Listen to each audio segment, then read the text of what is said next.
Hi, so today I'm going to be talking about exercise training program for the Centenarian Olympics project.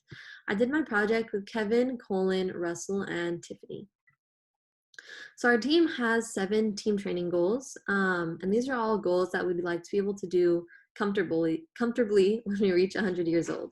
So the first one is to be able to stand in a kitchen and cook a meal, be able to practice music or play an instrument, be able to meditate a couple times a week, be able to shower or bathe alone, be able to walk around unassisted without a walker or wheelchair, retain majority of natural teeth in order to eat a variety of foods, and be able to walk for 15 minutes a day.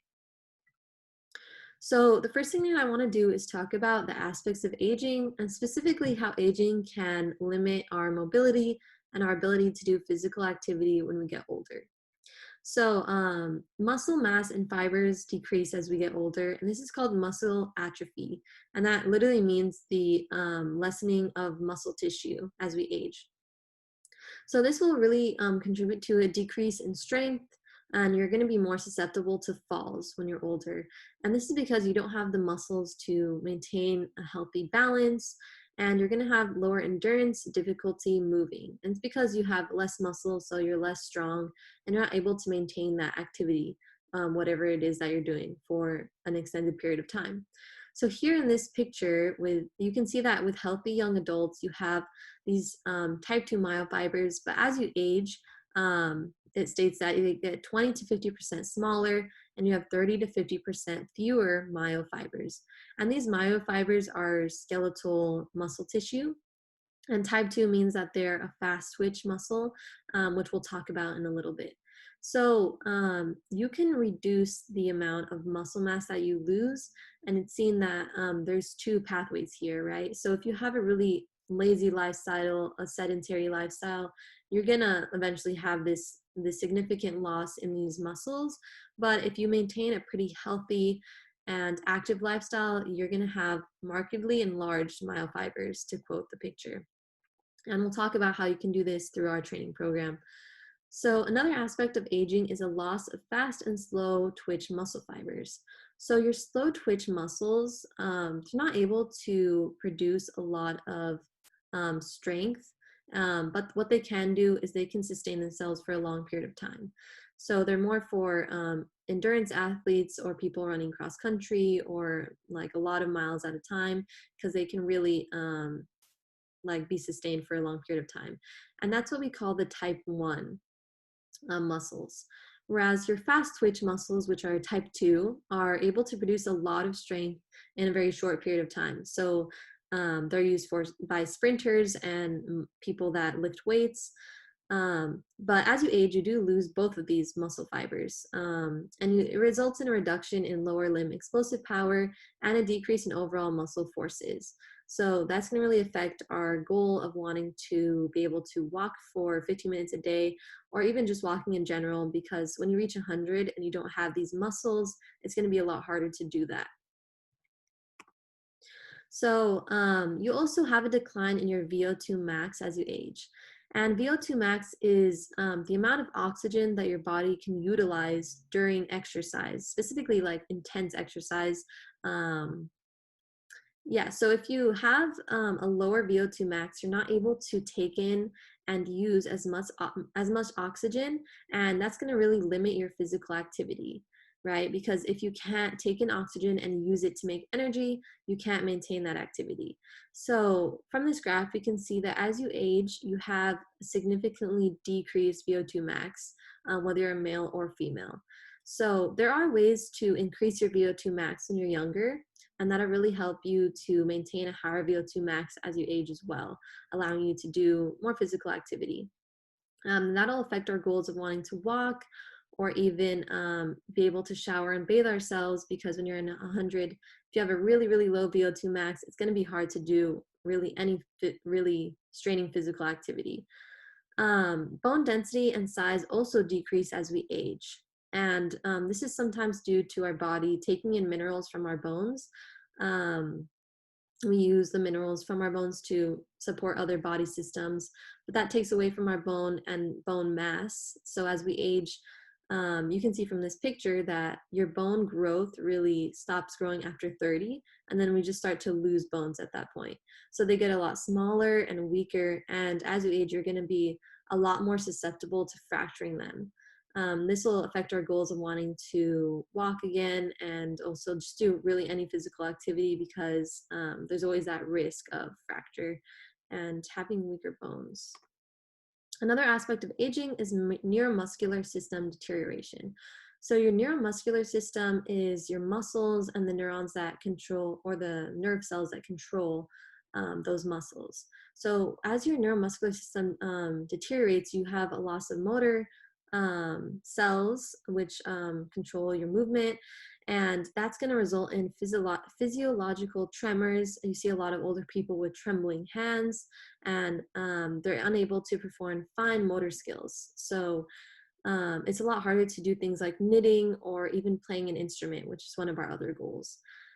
As you age, you also have a loss of efficient blood flow throughout the body, and this one is extremely important. So as you age, you're going to have a loss of capillaries, which are these small blood vessels. Your ventricular walls might also get a lot thicker, and that's going to all contribute to loss of blood flow. And there's really a lot of really harmful effects of having a loss of blood flow, like swelling, fatigue, memory loss, or even joint and muscle cramping that comes with that. And like it says here, inflammation and swelling in feet and other parts of the body. And that's going to affect almost every goal that we have. So standing for a long period of time, cooking yourself a meal is going to be a lot more difficult. Being able to walk for 15 minutes is going to be extremely difficult if you have really swollen feet. Playing an instrument is going to be really difficult if you have swollen hands. So having efficient blood flow is really important.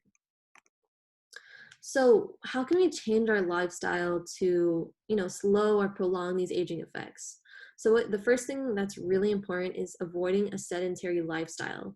Avoid a lifestyle where you're not very active, where you're sitting or lying down a lot, and incorporate activity and exercise into daily life. So that's really going to improve your quality of life by lessening the amount of disease and illness that you're going to get in older age. And then overall, these are all going to prolong aging effects and result in like a healthier, happier life as you age. So just to introduce you to our training program, it includes 5 exercise types, and it's really designed to, again, prolong and prevent the detrimental effects of aging on your body. These exercises target different body functions, for example, balance, cardiovascular health, and some of them overlap, but overall they're all doing different things for your body that are really going to benefit you in the future and as you age. And these are exercises that you want to do now when you're younger, so that you're not getting these really harmful aging effects as you're older. So Colin's going to go over the rest of the training program and how it will benefit you. Training programs regarding exercise and we will include to reach our future goals. I am going to give a brief training program introduction, as this program includes 5 exercise types. The 5 types are aerobic endurance training, weight bearing training, balance training, strength training, and flexibility exercises. The program is focused on prolonging and preventing the detrimental effects of aging. As just a reminder, the detrimental effects of aging on the body would consist of muscle mass and fiber decrease, loss of fast and slow twitch muscle fibers, a decline in VO2 max, bone density, size decrease in neuromuscular system deterioration, and the loss of efficient blood flow throughout the body. The exercise types in this training program are focused on targeting the health of the different body functions, and it will optimize the individual's overall physical health. The first exercise type would be the introduction of aerobic endurance training, performed 3 times per week or 150 minutes per week. The exercise would include a slight amount of stress on the body to help with the declining effects of aging. The stresses would be aerobic exercises like dancing, outdoor cycling, walking briskly, swimming, and hiking. The benefits of this would lead to the individual having healthy levels in blood pressure, body weight, blood lipids, and insulin sensitivity. When the individual is conducting the aerobic endurance training, it will lead them to have good cardiovascular health, as this is important as individuals age. The quote below is from a study where subjects were part of a 12-week endurance training program. It was found that the group that performed this program had a more significant average increase in VO2 than the control group, which means that this type of exercise contributes to improvements in the amount of oxygen the body can process. Therefore, it will allow for maintained activity and higher VO2 max during aging. The benefits of exercise would support the goals of being able to walk for 15 minutes a day. The second exercise would be weight-bearing exercises performed on the other 3 days in the week, approximately 10 to 15 a day. This would include gymnastics, moderate resistance training, sports with running and jumping. The benefits of weight-bearing exercises would reduce future diseases like arthritis, back pain, and osteoporosis. This is because of how, as we age, our bone density and size decreases. When doing weight-bearing exercises, it would be the introduction of stress on the bones, stimulating bone growth. The lack of stress would decrease bone growth as individuals start to do fewer activities as they age. Another benefit would be an increase in strength and muscle mass while raising their metabolism. The introduction of strength training will lead to the individual gaining lean muscle, which would positively correlate to the resting metabolic rate. All these factors would promote being more independent, and all of these benefits would help in the goals of being able to stand in the kitchen and cook a meal, shower or bathe alone, walk around without assistance, and walk for 50 minutes a day. This is because of how resistance training would help bone density and muscle tissue. The third exercise would be balancing exercises performed every day to help with our team goals. Having a good balance will allow for being more active in old age, fewer falls, and having the ability to stand up comfortably, go on walks, and walk without a walker. Increased balance and muscle control will help maintain motor control, even fine motor control, as aging occurs. It will also help with playing an instrument or cooking, which is one of our goals. The balance exercise would include Tai Chi, yoga, Pilates, heel-to-toe walking, ankle pumping, and core exercises. The benefits would be to enhance the individual's core muscles, which will aid them with balancing. It is mentioned in the article that for young adults, a short-term yoga program can improve balance substantially, produce moderate improvements in leg strength, and improve muscle control for less steady subjects. All these benefits will lead to reaching our team goals as mentioned in the start of this slide. The fourth exercise type would be strength training twice a week with at least 48 hours in between to let the body rest.